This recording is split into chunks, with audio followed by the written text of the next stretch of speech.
Welcome to the Three and Out podcast with Coach Shane.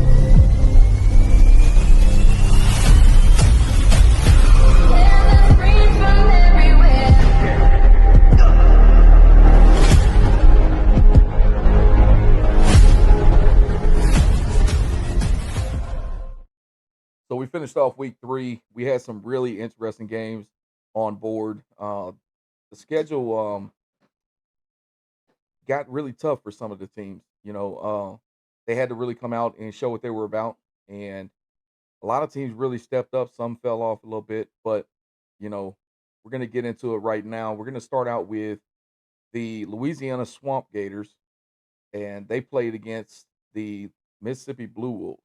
So Mississippi Blue Wolves traveled to Baton Rouge to play the Swamp Gators. The Swamp Gators, they came out and they handled business, man. They've really stepped it up, and for myself, we played them in the first preseason game that they had, and it didn't go their way. But I can really say, man, since then, if I had to say a team that has most improved, I would have to give it to the Gators. Gators are undefeated. They're scoring, and their defense is holding up.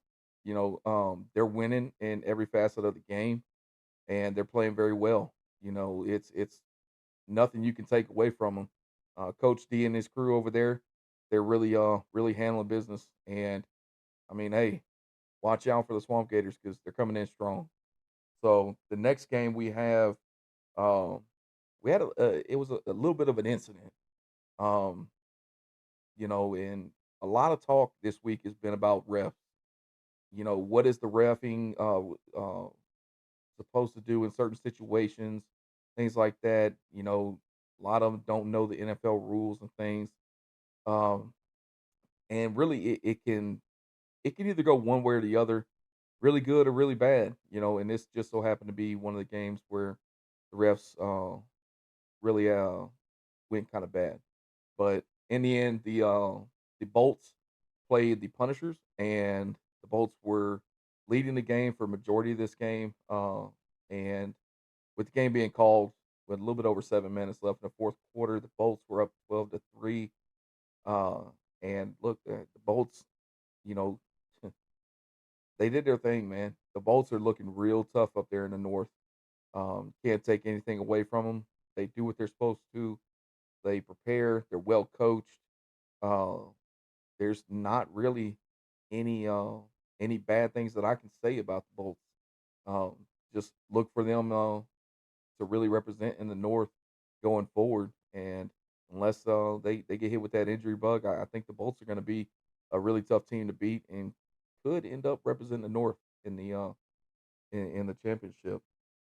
After the Bolts, we have a game that was um, talked about quite a bit coming in, and really, it wasn't close from the start. You know, the Mississippi Brawlers played the Arkansas Tigers, and the Brawlers.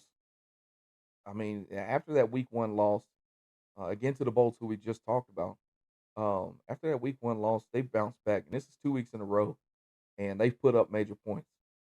40 plus points last week. This week, 30 plus. 36-8 was the final score in this game, and I mean, what are you gonna say?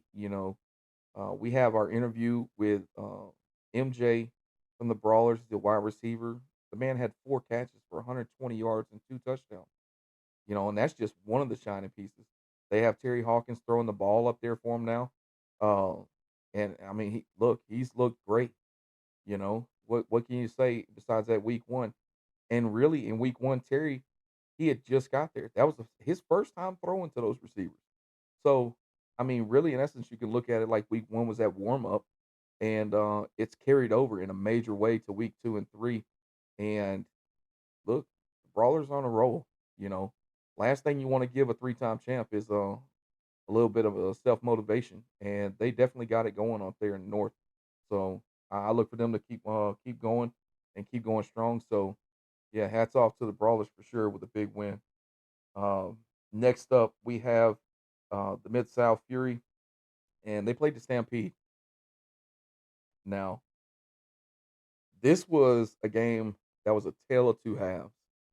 I think a lot of people were kind of surprised, not that the Fury were winning, but that the Fury were dominating, and they really were. The score was 24-6, um, and it looked like it was going to be over early. But the Stampede really stuck together, came together, and they ran off 28 straight, and they ended up coming back and winning this game, uh, 32-24. You know, you can't take anything away from a team that does that. When there's no quit in a team, it just shows you that the game's never over. When you got teams that are up, 18, 24 points, and a team comes back, when you're up like that, don't change the game plan. If it ain't broke, don't fix it. That's what we always say. You got to keep going forward. But yeah, definitely hats off to the Stampede on a great comeback. Josh, you got that team up there going really well, man. It's moving like a well-oiled machine. And yeah, hats off, man. Amazing comeback. Next up, we got the Panthers who traveled to play the Pike County Titans.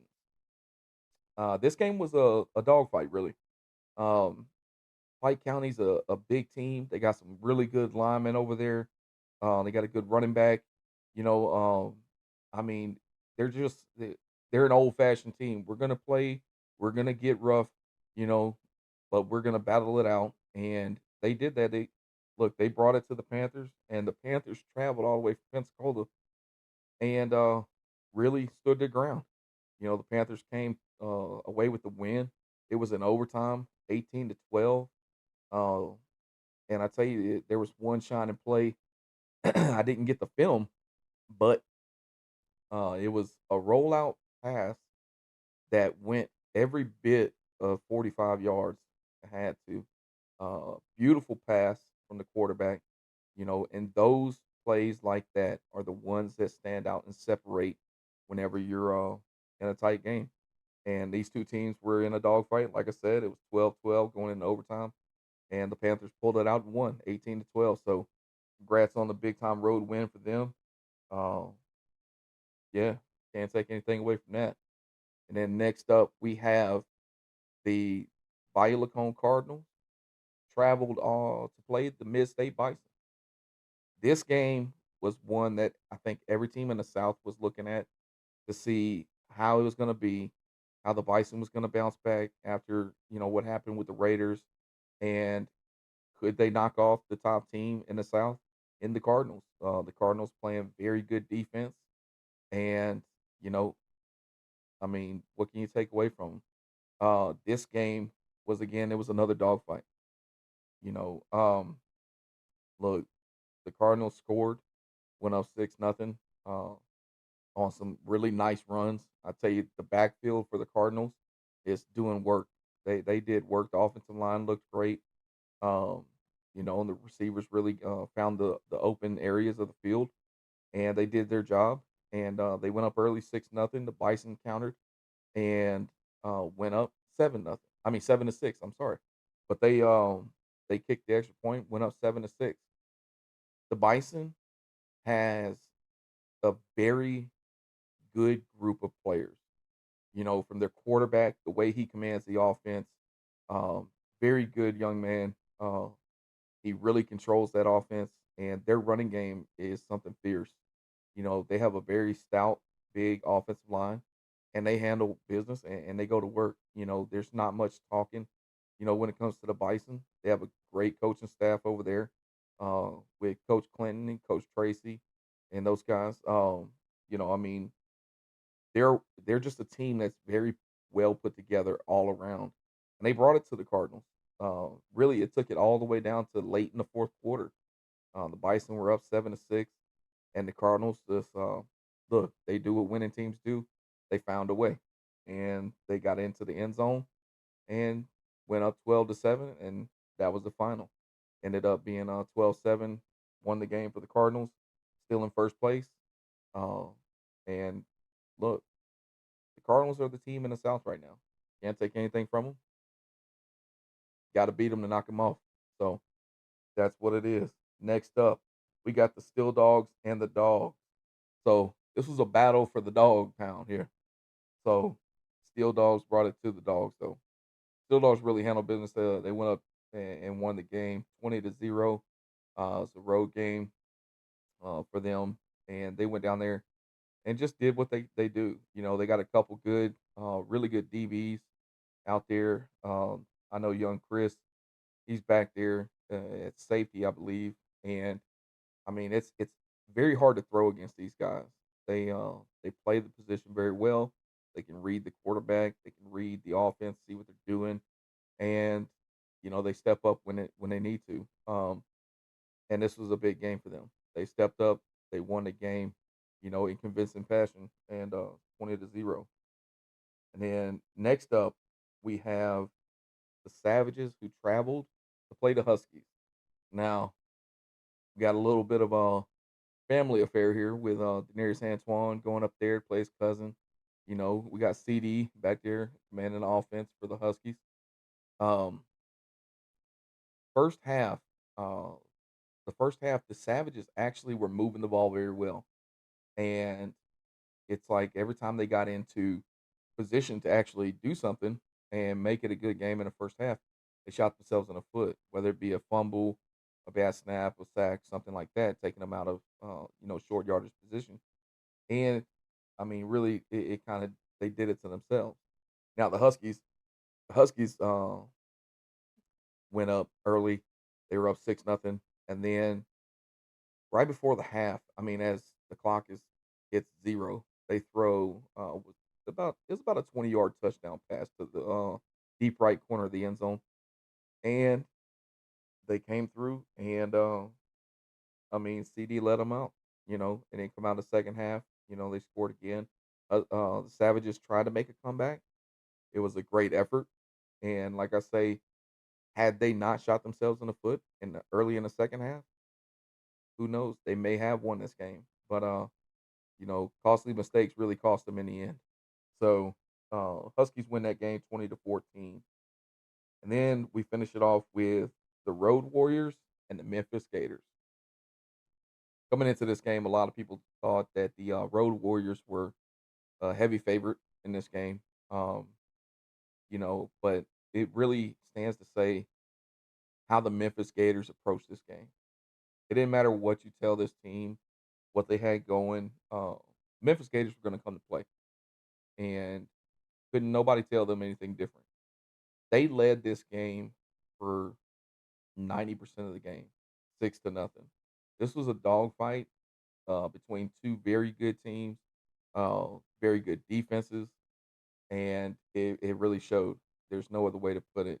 6-0 was the score for majority of this game, and the Road Warriors, again, like I said with the Cardinals, winning teams find ways to win, and they came away with the victory here. They scored the touchdown and the 2-point conversion and won the game 8-6. So hats off to the Road Warriors on another victory, and look forward to seeing what they can do in the future up there in the North. So that's your Week 3 uh, recap from the NLFA Week 3 game. This segment is brought to you by ClickRig. ClickRig is out there to help you with your business and doing anything and everything on the back end. They can help you with your logo, they can help you with business cards, video, websites. They can even do podcasts like we're doing right here. You can look up ClickRig on Facebook. Find them on Facebook. That's CLIKRIG. Again, look up ClickRig if you want your business to be taken to the next level. Here we go. This is our first ever interview on the Three and Out podcast with Coach Shane. I got my man MJ in the building from the Mississippi Brawlers. MJ, how you doing today, baby? I'm good. How you doing? Doing good, man. So look, I just want to start off with congrats on the win. Y'all had a big win this past weekend, and you really showed up and showed out yourself. If I'm reading it correctly, we got 4 catches for 120 yards and 2 touchdowns. Is that correct? Yes, sir. If everything lined up right, You definitely did your thing. appreciate that. Well, look, man. I want to get back into really what got you into the sport. What really started you off in football, man? What age did you start playing ball? I started playing ball at 9 years old. My auntie introduced me to the game. She was playing flag football for was my head coach in Pee Wee. She was playing for his flag football team, so she saw that I was just at home in the middle of the street playing football with the neighborhood kids, stuff like that. So she decided to bring me out with her to see how they play. So I was watching them play. First I started watching women play before I actually started watching like football games on TV and stuff like that. So shout out to my auntie for that. Yeah, she the one. Yes, indeed. Got to give her the credit for that, man. Got you in the game, man. Look at you now. You know what I mean? So, well, shoot, man. I see y'all. So you went to uh, Whitehaven High School. Yes, sir. Shout out to that. Where y'all? Where's Whitehaven at? Memphis, Tennessee, in the Whitehaven area, 38116. Middle Tennessee. So No, tell Memphis, me, tell me how Tennessee. that went in from high school and then going after high school into college. You know what I'm saying? How did you do that? Were you highly recruited in high school? You know, how did that go about for yourself? My high school experience was kind of typical. I wasn't the highly recruited guy to have any stars. I didn't get. I had well around my 12th grade year, my senior year. That's when it started to buzz for me. Like I would get started. My name was starting to buzz in the city.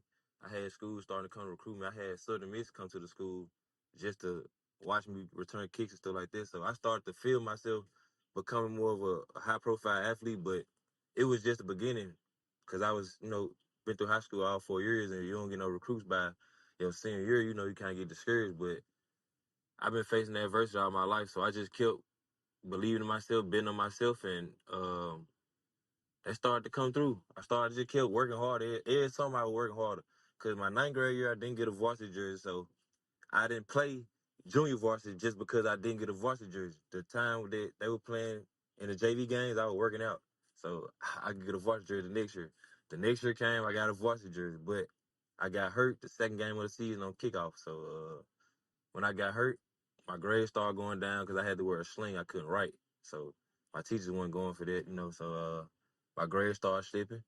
My coach told me I couldn't play until my grades came up, even though I was ready to get back on the field, but my grades was slipping. So with him doing it, made me sit down for the rest of the year, even though I was healthy again and my grades weren't right, made me realize that, I needed my grades to play. So my junior year is when I really started taking everything serious and going to class, make sure I had my grades, doing everything right on the field, and it just translate over in game time. So, but the transition from high school to college, it was tough. So I ain't had that much guidance or nothing like this. So I was just taking everything on my own, just learning as I go. But I'm glad to be where I'm at now because the experience that I had, some people don't. Well, I say they don't take advantage of what they go through. You know what I'm saying? Because some people will go through something and just let it beat them up. So I went through what I went through, and I kind of ate it and just took it on the chin and kept going. So I'm here now, and I'm No, yeah. and you know I understand that 100%. You know, going through the adversity in your ninth and 10th grade year really built you, stronger for that 11th grade and 12th grade. You know what I'm saying? Like you said, going through the adversity of that and having the setback with the injury, that's always tough. You never really know how you're going to bounce back, especially as a young athlete. Yeah, and I had a serious injury, young, so I thought it was like I had a collarbone injury, and playing wide receiver, that's kind of tough. Like you got to jump, you got to use your arms, and that upper body area is pivotal for a receiver. So I didn't know how it was gonna shake back, but all I knew was I couldn't let it was, back then. As a young dude, all your friends playing ball and everything. I couldn't just let everybody surpass me. So I couldn't. I didn't want to just take the back road and sit and watch everybody have fun. I wanted to have fun too. So it made me grind. It made me hungry to see like the guys that the guys I go to class with, that I'm talking and laughing with every day in class, actually playing, but I can't play. So it's like it Yeah, kind of it, hurt. it You know what makes I'm you saying? hungry. Yeah, it make you hungry and sometimes you better than those guys, but it made me who I am today. I appreciate everything I go through, like, cause sometimes it build you, sometimes it break you. Pressure build diamonds, so. Hey, that's what they say, and really I can see it in this situation for sure. So from high school, you know what I mean. Like you said, you went over to college at Mississippi Valley State. So the transition after college, though, how did you really bounce into or get introduced? It was just the will of trying to get back into what I'm used to, or trying to put myself back into the position to be where I know I'm supposed to be. I didn't have Yeah, nobody just to come with me like, hey man, you good, you should try semi pro or nothing like that. I had the real deal search for. I Googled Memphis semi pro teams. I was Googling all kind of stuff. I came across the Memphis Blast. I started watching YouTube videos. I was like, they seem like they actually play for real. So I kept doing my research. I came up on Charles Thompson Facebook. Coach Thompson, shout out to him because he gave me the yeah, opportunity to get back into the field of play. So I've been with him 2 or 3 years. But while I was playing with the Blast, I got opportunities to go back to school. So I went back JUCO, and then COVID hit. When COVID hit, I came back to semi-pro because I knew I could still, play through that instead of trying to go back to college when all that stuff was going on. So it was hard for me to get back in anyway because I was on academic probation from Mississippi yeah, Valley. So I had to go the JUCO route or either go D3 or D2 or whatever. But I always believed in myself, so I bet on myself to go back JUCO to get back into the higher ranks of the NCAA. yeah, But since I wasn't able to do that, told myself, well, I find a way through semi-pro because I end up having children, so I got 4 kids now. So I was like, me going to school gonna kind of be tough if I'm trying to take care of my kids at the same time. I don't get paid to go to school like that. You know what I'm saying? So yeah. No, got to definitely, make sure man. they eat. So with semi-pro being able to let me play and I can get a job and still be home and take care of my family. I felt like it was the best decision for me with my situation. And with Coach Thompson giving me open arms to play and use his platform to better myself, yeah, I appreciate that 1,000. Yeah, no, big time, man. Yeah, and like you said, shout out to Coach Thompson, man. Charles Thompson owns the GDFL, the Yes, Memphis sir. Blast. He's a big time person in the semi pro level. Helps a lot of people, Yeah, get back into the game. special guy, right? Um, with that being said, I mean, so you were with the Memphis Blast for 2 or 3 years. Really got your feet back under you. You know what I mean? Really found that love Mm-hmm. for the game again. What it sounds like, and then you found your way to the Mississippi Brawlers. How did that happen, or how did it come about for you to be able to try out and make the Mississippi Brawlers team? The Mississippi Brawlers were on my radar since 2019, 2020. Yeah, They came out to a couple games before. Like I think like 2 years back to back, they seen me play in the game before, so they was always trying to get me there. But I was so loyal to Coach Thompson and wanted to build up their program and keep just playing for him. And he ended up retiring, so they gave me a better change of heart of just leaving the team to go to another team. So like elementary, I went to one elementary school, one high school, one middle school. So if I yeah, wherever I'm at, that's where my heart is. So when he retired, it gave me the option to either go find a new team or leave the game alone or whatever I wanted to do, yeah, it was cool. You yeah. know what I'm saying? I had a clean heart with it. So with the Mississippi Brawlers being 3-time champs and I'm a 2-time state champion, that That's a fit no well. brainer right there, huh? They know winning, so I was like, I'm used to winning. I can bring winning culture to a winning culture and just expand the winning culture that they already have. No, And definitely, man. since I've joined the Brawlers, I could say I've had the most fun in semi-pro that I've had since I've started. I've been able to unlock more of my potential at the wide receiver position because with the Blast, I was just a pure athlete. I was playing kick return, punt return, quarterback, whatever the coach needed me to play, I was playing it, safety, Yeah, whatever. But with the Brawlers, it's like they had a more established team, a real dynasty built over there. So I don't have to do too much. I can just be MJ, play receiver, ball come, make my plays, and the defense gonna do their thing. Everybody doing their 111. yes, And indeed. yeah, it's a real good feeling playing with them. Even knowing that they already had me on their mind, like we need this guy on our team. Now I'm finally here and I see why they've been wanting me, and it all worked together. No, definitely, man. I agree. And who wouldn't want you on their team is the way I look at it because after watching some of the film on you, some of your highlights. you can do it all. You got speed, acceleration, you got great route running. Your vertical is insane because I want to speak on this one play during the game. It was about uh, a 25 to 30-yard pass, and the ball was easily every bit of 9, 10 foot in the air. And you jumped up, and when I think everybody that watched that and was around thought that was going to be an overthrow and it was going to be an interception. And it actually turned out that you jumped all the way up there in the air and was able to get it, not just get it, but you were able to secure the catch and come down with it. Did you think you was going to be able to make that catch? Honestly, in the moment, I was just playing football. I didn't think I was gonna make the catch. I was just Just doing playing you. football, just playing football. Yes, It was indeed, man. working. I came down with it. It's just God give it talent. That's why I give him the glory at time. Cause Yes, indeed. when you in the game, you really not expecting yourself to do certain things, but once you do it, you realize like it's God given talent. Like so, give God the glory for that. Yeah, Very man. good. It was an amazing play. I know that when I first looked at it, you know, I was seeing it when it came across. So I was just like, man, no, that's a That's special the play thing right about there. that's some of the beauty of the game. It bring out some of you that you don't know you have, or something that you were trying to tap into. You never know when it's gonna come out. But Yeah. Yeah. And on top of that, man, you look at a play like that you made, that will in itself raise up the intensity and that fire across your entire sideline. Once your teammates see something like that happen,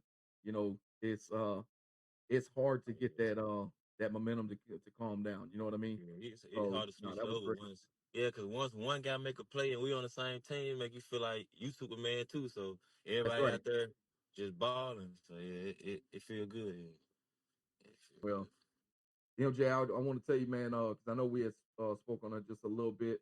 I know one thing for sure. You got a very bright future, man. Um, Semi-pro is not the end for you and what you're doing in your football career. I can say that firsthand. I can't wait to see what you do. I know we got a tryout coming up with the Alabama Beavers, professional football organization, and I have no doubt about it. You're going to make that team, that roster.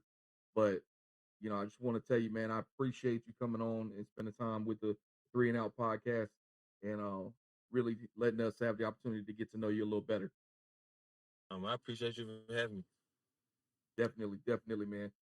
So I look forward to talking to you in the future, and we're gonna sign off here, man. I appreciate it. All right, have a good one. All right, man. This segment is brought to you by the Shady Sports Network. The Shady Sports Network is taking things, all sports, to another level and bringing it straight to you via Facebook and YouTube. You can look up the Shady Sports Network by just typing in Shady Sports Network on either YouTube or Facebook, and it'll take you straight to their page, and then you can check them out. Like I said, anything sports related, get with them.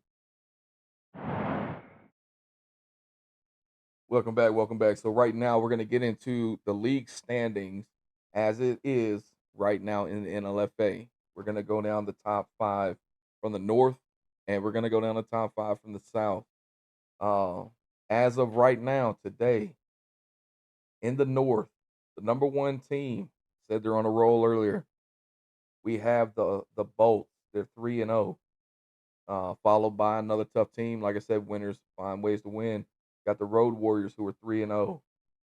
Again, they had a bye week last week, or not really a bye week, but game ended up getting postponed. But still, the CMO Owls are 2-0, followed up by the Mississippi Brawlers. Hey, a lot of people seen them that first week and was ready to count them out, but yeah, they really bounced back. And like I said, they're right there, number 4. So followed up by that number 5, we have the Arkansas Punishers. That's your top 5 from the NLFA North. So moving on to the NLFA South. At number 1, of course, you got the Bayou Lacombe Cardinals. Cardinals handle business on offense, handle business on defense, and special teams. Very tough team to beat, and that's why they're the number 1 team in the South. Followed up by a surprising team to a lot of people, but hey, they're showing up and showing out every week. The Louisiana Swamp Gators. At number 3, we have the defending champs that come over to the NLFA, the Magnolia State Knights. They're 2-0, and number 4 we have the Panthers. Pensacola Panthers are 1-1, and they finished the week at number 4. And then at number 5, we after their strong win Saturday, we have the Louisiana Huskies. So, want to tell all these teams, top 5 from the North and the South, season's early. Don't get ahead of yourselves, and hey, keep on balling like you have been. This segment is brought to you by Drinker Sports. Drinker Sports can help you as an athlete to reach your goals and get to the next level in anything you need in between. Drinker Sports also puts on showcases, showcasing the talent from athletes from all over the place. If you are an athlete and you want to reach the next level, reach out to Drinker Sports. You can reach them on Facebook, Instagram, and X. The videos have been sent in from all the corners of the NLFA. There may be many, but the Three and Out podcast can only bring you these top 5 plays of the week. Coming in at number 5, we have DeMarco Ewing from the Mississippi Brawlers with the interception in the game. Big time interception in return here. Coming in at number 4, we have Kwan Bradley, number 50 from the Brawlers. Let's get some big guy love going on here. He's a left tackle. Starts out at the 50, ends up at the 30-yard line on the sideline. Let's go.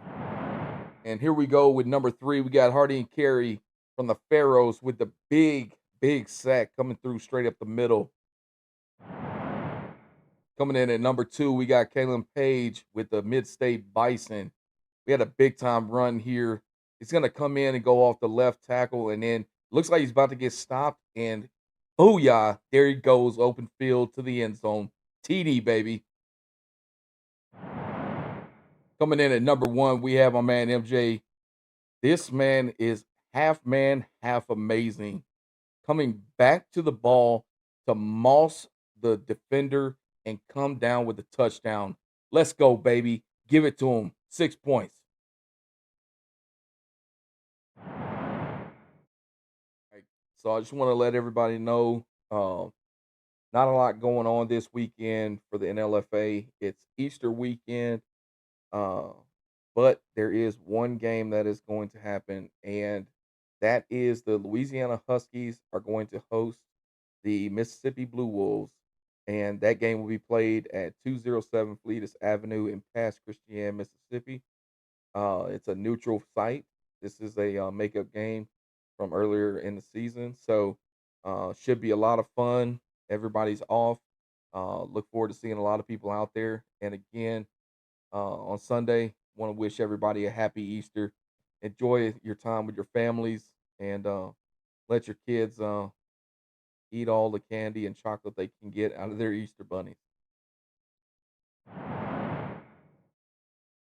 All right, so just to give you a little insight, to really see what you're looking forward to in the week 4 games coming up, we got a couple games that really stand out to me. In the South, let's start there. We got the Battle of the Unbeatens. We got the Magnolia State Knights playing against the Louisiana Swamp Gators. That right there is gonna separate number 2 against number 3. So look, get ready, bring your popcorn for that one.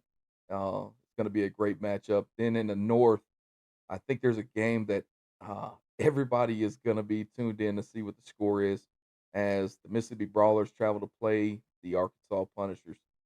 That's going to be another great game. It could come down to the wire. We're going to see how these two teams really match up, but that's some heavy, hard hitting teams there. So, looking forward to those two matchups for sure in week 4. And then, really, what we got coming is uh, some more plays of the week. We'll have those to show you as well again. And let's get some stats in. We'll start showing some stats from some players and really separating themselves and showing what they can do on the field.